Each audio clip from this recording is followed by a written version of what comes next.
friends. We are going to be learning about our words of the week this week. So the first word is diversity. Diversity means different. So all of us are different.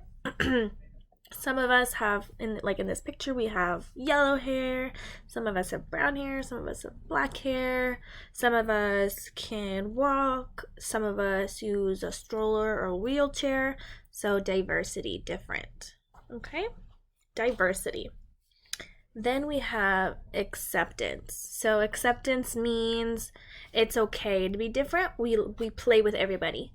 So, we have some friends in our class right now who need a little bit more help walking, or who need to remember to stay in line, or, use different things, or use things different ways. And that's okay. That's okay because we all play together. We all want to play together.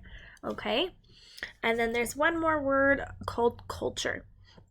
Culture is just the way that people live. So, I have a culture and you have a culture, and it changes based on how our house is, So some people could live with just by themselves like me, or some people can live with lots of family members because that's part of their culture.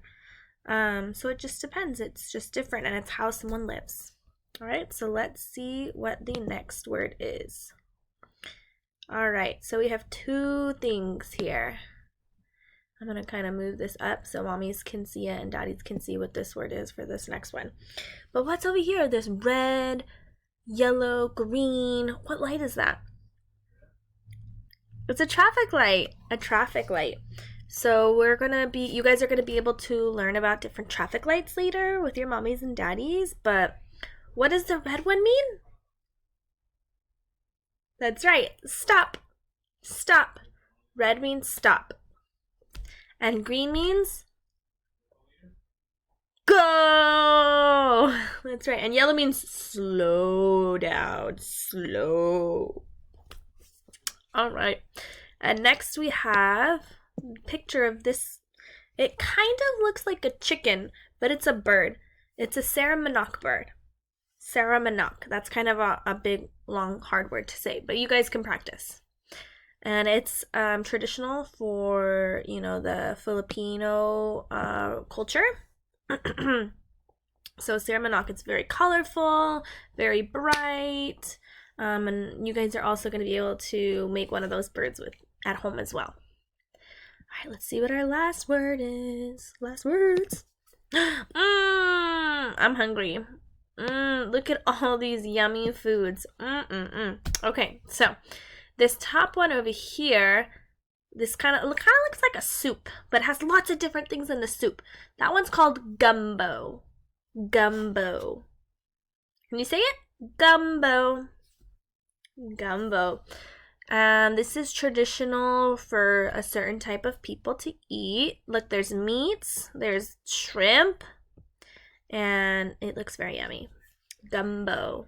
Gumbo. That's traditional for African American families to eat it. What about over here? This one with this tortilla. What does the tortilla have on it? Meat? Yeah, what is it? It's a taco. That's right, tacos. Tacos are really traditional for the Mexican families, Mexican households. And these ones have salsa, and it looks like some cilantro, maybe some onions. Very yummy. All right, let me move this one down so you can see this a little bit better over here. All right, so over here in this corner is lumpia. Lumpia is pretty traditional for Filipino families and things like that. And it's just like a little roll with some really tasty things up in it. And then we have over here, this one is spaghetti. Spaghetti is also known as pasta. Pasta it can come in different colors. There could be red pastas, there could be yellow pastas, there could be white pastas, there could be green pastas. So all kinds of different kinds of pastas. And they're all really good. So hopefully you guys are going to be able to make some of these foods later as well.